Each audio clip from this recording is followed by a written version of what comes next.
desa kok samune ngene. Ndelok labuhane kebayan mari geger ambek kepala. Lah ya wong pamong lho. Wis padha tuwek-tuwek. Endi anak di bojo kok jeneng geger padha pamong iki. Wis kebacut temen kok pamong kene wis. Ngene iki tambah gak kerasan dadi lurah utane. Repot, engko dituturi ya saling tampa. Gak dituturi eling-eling awak dhewe termasuk dadi bapak-bapakane wong kampung. Pak, niki kopine. Masalah kering ini. Iya. Dengar sih. Keliling kae dulu ngene mripat ngantuk ae. Saniki nang gone omah. Nuwun ya, Lurah. Engkel. Polos mana kok? Sampeyan nimbali kula. Lah napa kula nyeluk ndika niku? Terus enten timbalan mriki. Perkara kula kelebayan niku antarane. Medine sampeyan niku nek mboten kula celuk mesti dugi teng ngene pendopo kelurahan. Sampeyan iki sebagai pamong, mbok nggih sing sregep teng ngene balai desa napa? Mpun, niki kula saking mantun gegeran kalebayan niku. Wah, mpun rame niki mbiyen. Memawon bacokan kali kula. Lah nggih ndika niku lak pamong termasuk kepala. Nggih. Lah bayan niku nggih pamong. Wong antarane pamong kali pamong kok seneng geger. Lah nek pamong ini kau seneng geger, ya napa penduduk ndika? Sih. Lah niki masa pantes niku. Masalahe napa sih? Masalahe niku napa? Sajane ngoten nggih boten geger, saking kebajute bayan niku. Nggih, ya napa ya napa. Lah wong anake niku mpun boten dipempen. Enten tiang film rame kaya ngoten. Pun dur geleduran boten karuan. Ablek niku ditabuh ngene kuping grembeken kabeh. Terus kula tempe eling musuh kula. Caplos. Boten trimo. Anake bahaya niku lame kali niku. Nen? Anake bahaya niku kali. Loh. Lah lek anake bayan niku wau kali, makne mesti berantas. Loh, Dika niku nek ngomong kaya lurahe sing tepat di napa ala dika niku. anake bahaya niku me kali tapi nekel. Lah nekel niku biyen niku lek gawe napa nekel niku? Gawe nekel napa jange? Lho niku lho. Wong arek sik cilik kok nekel. Kok tasih boten ngerti mawon sampeyan. Ya napa sih? Anake bahaya niku me kali. Sing setunggal nekel, sing setunggal beling. Lah. Sinten boten kudu nembiling. Mesti nek beling niku arek niku jange gawe toples biasa niku ngoten lho. Dadi nggih mboten wae ta wong jenenge nyambut gawe niku macam-macam dalane.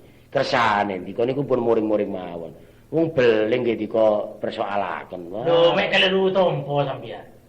Anane kula nempiling anake bayan niku. Anake bayan niku kan nakal niku lho. Oh, nekel iki wau nakal lah. Lah nek beling wau beling ngoten Nah. Kali niku wau kali. Dek anake bayan kali. Senje kali anak kula niki. Lah nggih. Masih anak kula akeh ngeten loro kali wong tuwa. Wah, nek dika niku aki bojo dika mesti setrum. Wah, tuwa setrum ya napa lho lurah sampeyan. Ngomong kok aki niku. Dika niku ngomong napa lho dika niku? Anak kula niki senje kali anake bayan. Nggih, ya. Masih anake bayan niku kali tapi ikel nekel.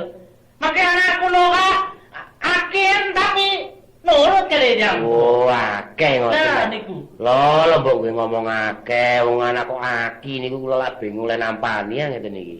Sing barep niku cik pinter ya anak kula. Nggih kudu ngoten. Nggih. Dika niku kudu iso mimpin kali arek. Cuman kula niki lak ngomong kali Dika niku ngeten lho. Wong arek sak monten sampean tempeling.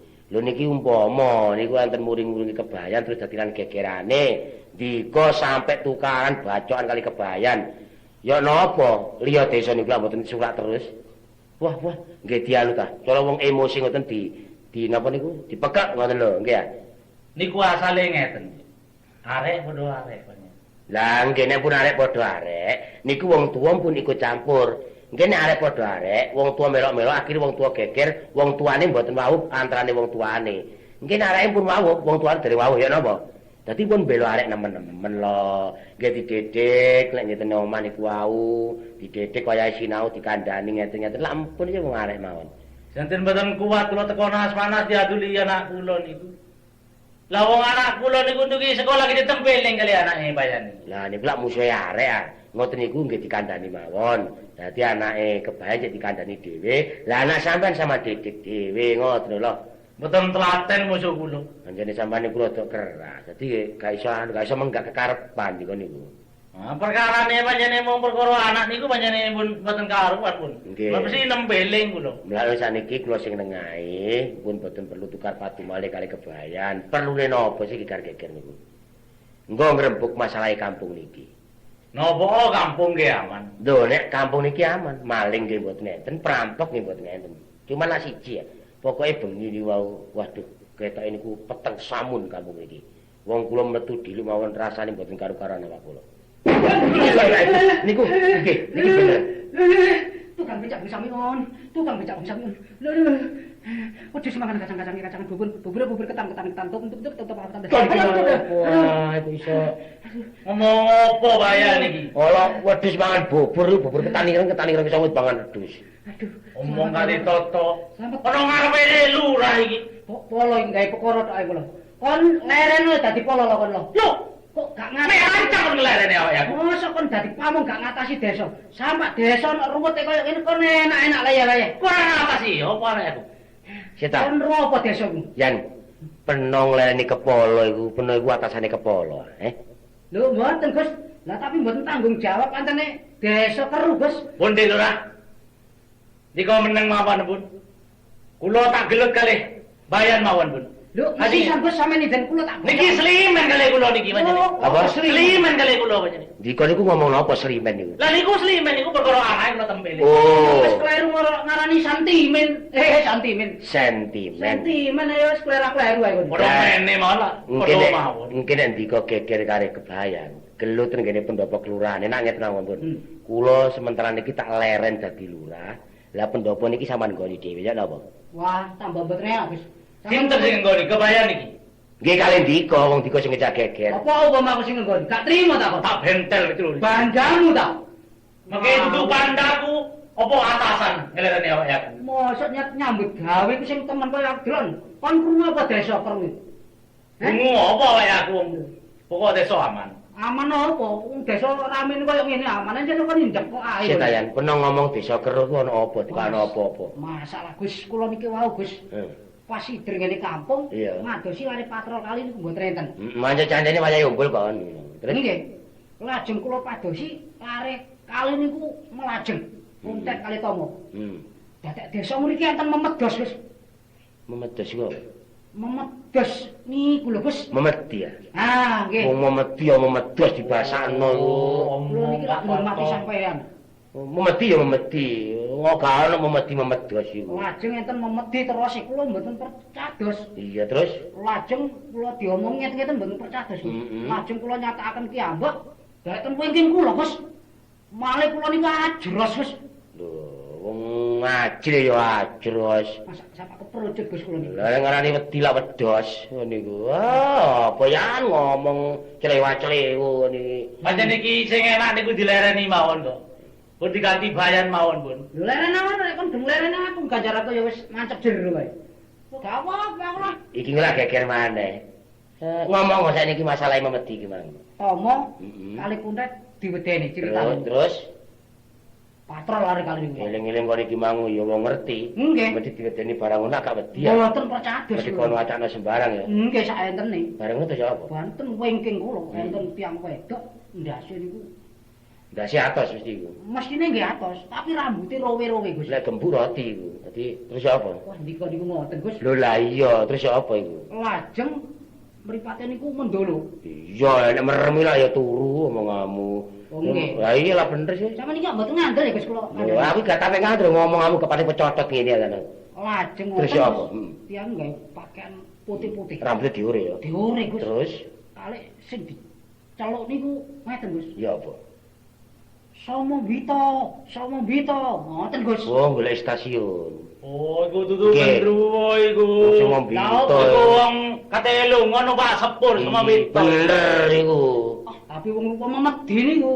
Lah nyeluk sama Bito, memedi kok nyeluk sama Bito iki lho. Krungu kula sama Bito. Gak krungu-krungunan kon niku. Nggih. Dite sama Bito mesine iku. Kayak napa Gus? Iku balung wono ngono bene ya. Ya. Ngoten Gus.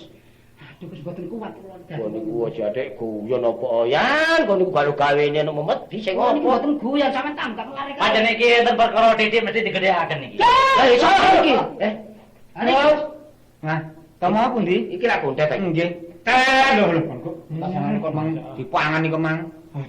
Nek ngageti arek loro iki. Ngeten mawon Gus. Ambek kamu Nggih. krenggosan Nggih. lungguh. Nggih. Gus Lurah, Gus Bayan. Kali kula nang kula. Gus Lah kira patrol iki. Nggih, kula sementara melereni dadi rakyat. Lah kon Dadi apa? lah dadi rakyat dadi apa tuyul lah kon. Heh. Niki kula Ya dadi watu lah kon niku. mboten ngoten Gus. Kon patrol tugase patrol. Pokoke mun dilereni dadi rakyat Gus, pokoke kula niki sampean dampingi. Lah iya, Kon iku dadi apa tak dampingi. Nggih. awake peno iki dadi wong patrol. Napa lah? Di kon Lah iku wong ngomong. patrol kok nyeluk leren iki kate nyeluk dadi wong apa peno. Di kon iku ngomong apa patrol? Lah iki arek loro tambo karo kuntet iki lah ya patrol iki. Patroli. Ya patrol. Patrol ngoten mawon. Patrol ngoten mawon lho. Gak anjene Apa? ngomonge Kangkolo nagih ya ngene iku. Nagih. Sapa? Nagih utang semua. Nang kula nang ngi, kula nang ngi. Saya menawa ngani apa iki patrol kok tong-tentongan iki. Patrol. Patrol ngoten Gus. Lah iya keleleng desa lah patrol iku. Patroli. Patroli. Mboten main Gus anjene polo niku ilate budel. Wale. Ngomong nggih dicampur guneman. Terus ya iki yo ngono. Lah. Lah nek ngomong gak campur guneman iku mosok ngomong ambek jentit to. Nggih sik nun sewu Gus Lurah. Hmm. Panjenengan pamong mriki ni sak rakyat ini kadang sing ciri niku napa? Lho kok iso ciri ana. Napa nggih? Kula tenis mboten. Lah niki wis bayang nggih. Sirahe mentolos. Hmm. Lah niki kados Kang Polo ni ngomong nggih pateng Celewo. Hmm. Lah niki rakyat pamong lambene domble, lurah irunge nyepor lho. Kon jajebol. Kamu Kok dhewe ya cebol gak memenuhi syarat. wong lurahe dhewe kok dilok-ilokno. Lah irungku nyepol lah kupingmu iku puret ngono. Lha kena ciri kabeh ni.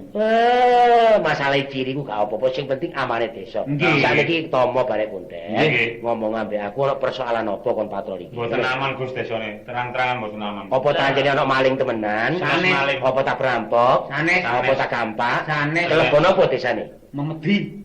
Lho cocok omongane bayan iki mau. Nggih wanyen niki mboten percaya. Sing jaga bengi iki sapa? Kula kalih Tomo. Kon iku sik nom. Nggih. Tomo iku sik nom. Nggih. Kon ambek memedi kok sampai keplayu iki karepmu ya apa? Kon iku sik nom, Dik. Ngerti ya? Rungokno lho. Ngono lambemu. Memedi ku apa bangsane apa memedi ku, Dereng eruh. Memedi ngono bangsane lelembut. Napa lembut? Lelembut iku gula kopi, glepung terigu. Ngawur Lah, lelembut iki diajeni kali rakyat ngeten iki. Lah lelembut iku lha bangsane iku sih, Mas. Klero sampean, Dik Lurah. Kero. Klero sampean niku. Kero. Kliru. Lah nggih klero niku. Memedi niku dadi lelembu. Napa, Pak Polo? Bangsane gendruwo niku cari. Nah. Yang Jawa ne gendruwo niku. Ndruwo. Berwa, gendruwo.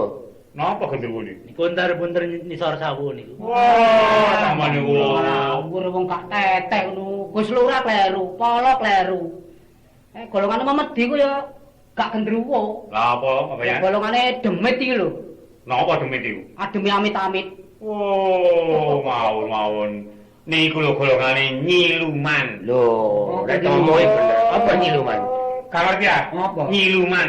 Apa? Nyanyi dalam preman. Wah. Kok nyanyi dalam Sleman iki lho. Kula kan jawab, Apa? nang dindir Memedi niku nggih setan. Lho, nek setan iku bener apa setan? Setan iki ngleset bujur ngetan. Iya, lakon pijet wingenane gendeng. Iku ana temen apa? Nggih. Memedi temenan. Nggih, pangoten bon kene. Wujude ya apa? Ngeten lho nggih. Heeh. Pakaiane koyo kemanten. Terus? Ngomong raine niku merusak. Rambutnya niku dure. Heeh. Lambene ndule. Lambene gak mboten kon niku Kak. Sing domble lak tomo. Ya aku. Mosok tomo medeni kon. Mriko niku merusak saking rusake Oh, ketoke dawa. Pokoke niku rupane niku legrek mun legrek. Nah, Pelek ta pokoke. Pelek. Terus, kalih nyeluk jenenge wong. lho nek iki bener ku kon jenenge stasiun diceluk. Wah, keliru. Somombito. Oh, ngoten lho. Ya, jan gak pokro. Keliru niku. Nyeluk jenenge wong ngeten lho. Ya apa? Tomo lambene dawa. Gendeng niku. Lah nek nyeluk iki yo langganamu kacang iku. Mboten nyeluke. Ya apa? Ngawur Ya ae. apa? Ontor Wis ora dalang iki. Wah, niku lek ngomong wis ngijeni. ambuh. Kok iso Antarja yo wayange kon niku. Ya napa niki? Apa Sedaya niki mboten enten sing tepak ngomong niki. Lho. Enten sing sama wito. Enten sing niki rambene dawa. Sing tepak niku ngomong napa niki Mamadene niki? Lah, Kok enten ya apa ya? Ya apa ngomong iki apa? Suarane. enten one sing digawe lawak. Anu ah. Jati Murko. Duh, Kaget aku.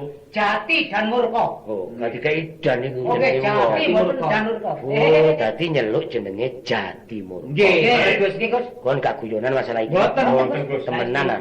Saksine nggih kula niki. Kena dipercaya. Nggih. Lho, kecede lho lah. Lek Jati Murko lak griyane gede, griya kuno niku. Lah ngene iku lho. Niku lah omah Jati Murko niku. Nggih, leres nek aku. Lah iku mlebune ku ya nek pekarangane Jati Murko kono. Mboten ngerti mlebune. Ayo kok mari, Bu. Nang gone embong. Bene nek latar-latare Jati Murko lho ndak. Tapi pancen niku omahe niku samun niku. Nah. Ketok peteng tetap bendalo niku. Lho, Monggo. sini. Monggo. Saya mikir Beneran, Gus, ditanggap rong bapak kan ketoprak amen. Gendeng ah. Ono wong lho ketoprak. iki ngono nek pakaiane ngene iki pendekar, ngerti kon? Oh, pendekar iku napa? Pendekar iku tau ndokar. Oh, Pendekar iku golongane pencak silat barang iki lho. Oh. Iki arek peguron iki sakmene kae iki, ngerti? Nggih, nggih, nggih. Saya mikir Niki nurut lapurane adik-adik kula niki. nggih. Kampung niki teruse desane niku Troloyo niku napa lho? Nggih, nggih kula lurahe Troloyo. Oh, ngoten nggih. Nggih, nggih. Matur nuwun, Gus. Nggih. Pak Abu Sablan sampean ta? Nggih, kula. Oh, nggih. Niki kula ajeng ngeteraken adik-adik kula. Lah ndika namine sinten? Kula Adiguna. Lah niki?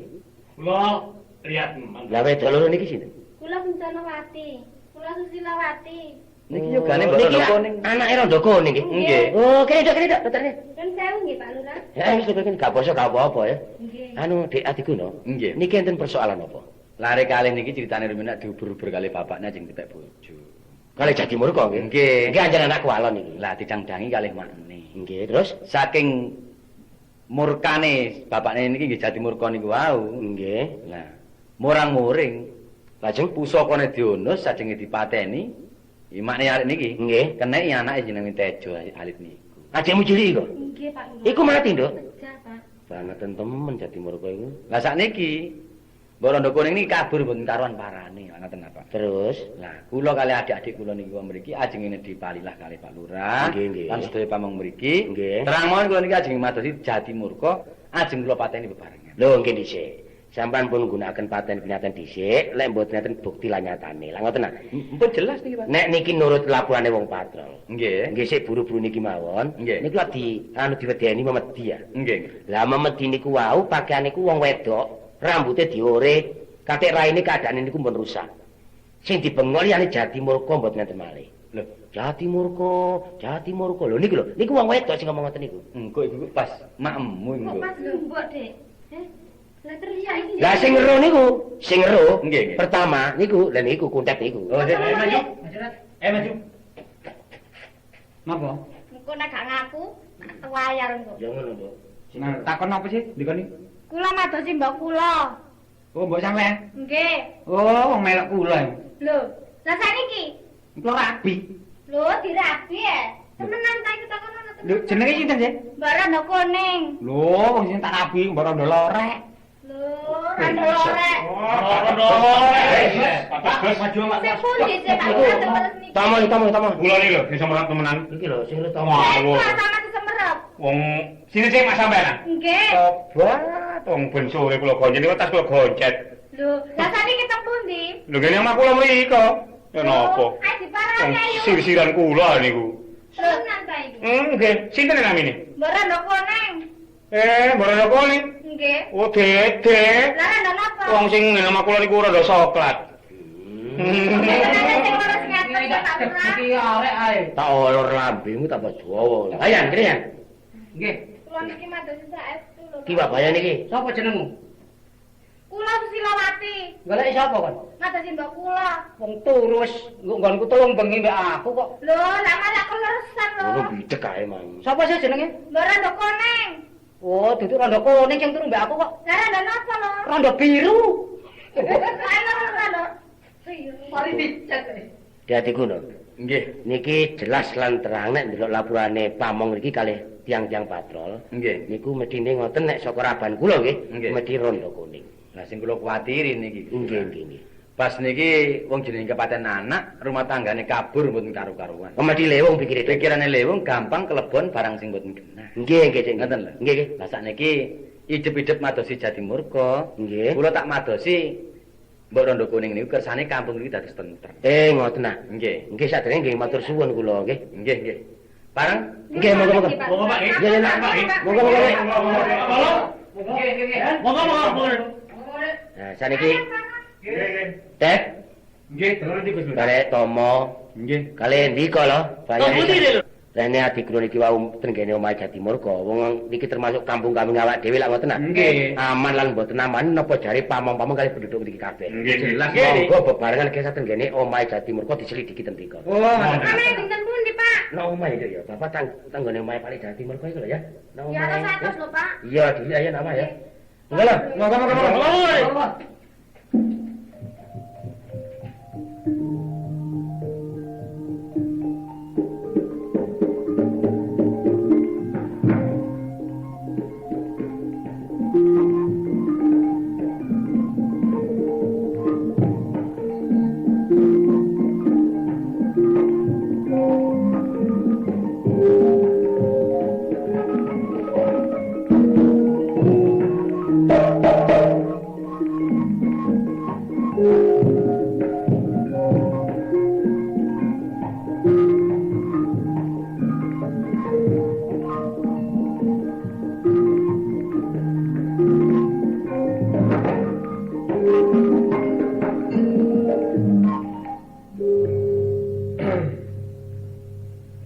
Senak ngene wis karuan. Bojo gak nyekel ndoleki anak gak kepethuk. Sono omah kijenan. Dadi aku wis ngenang ngene wis lega pikirku. Tapi rasane atiku gak kepethuk sedina rong dina, sak wulan rong wulan setahun pisan. Tetep angan-anganku sik kepingin kepethuk anakku. Lho. Suarane apa iki?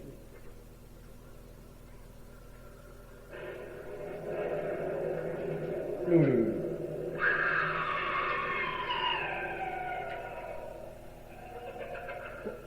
Gune wong Jatimurka. Jatimurka. suarane sapa bengok-bengok iki? Jatimurka. Lho, Jatimurka. lho. Sapa awakmu?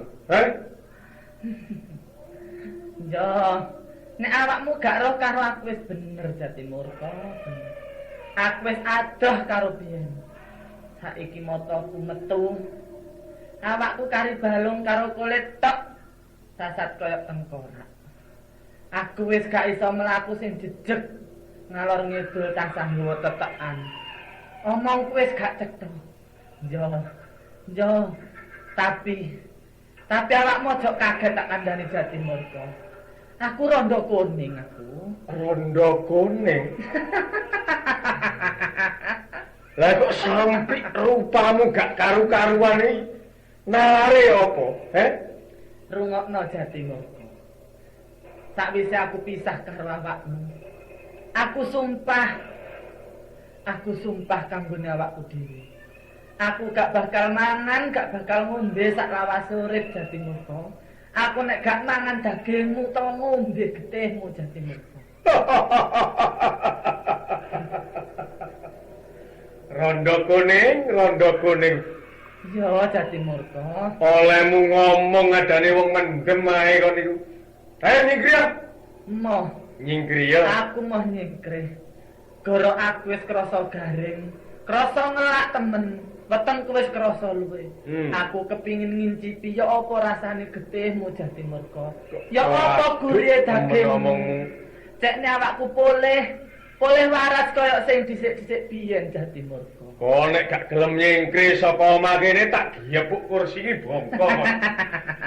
Senajan to aku wis miyar-miyur ngadeg nggawa tetekan, tapi Jatimurka Patimu mergo rondo kuning Jati. Yang sekrek. Aku sing prayita Keprekno blongko.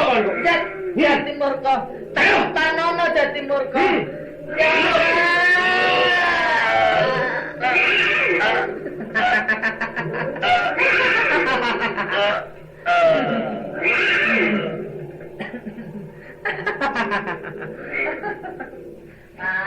Lihat man, kan? Iya Conowati. Kusirowati. Iku lak koyo mbok rondo kuning rupane. Iku nek jero omah pakane kok putih-putih kan. Apa sing didik-didik iku?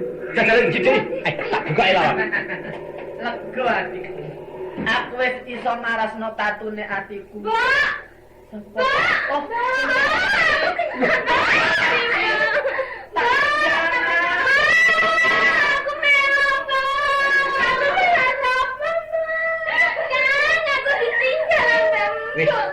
Wis, gak usah nangis.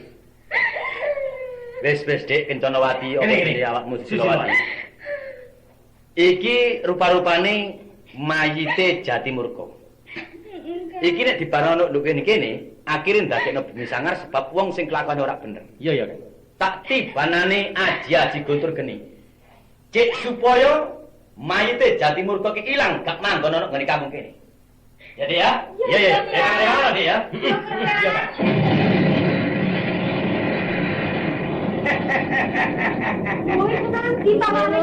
Wah. Gak sebelaine dhewe Kang Nek.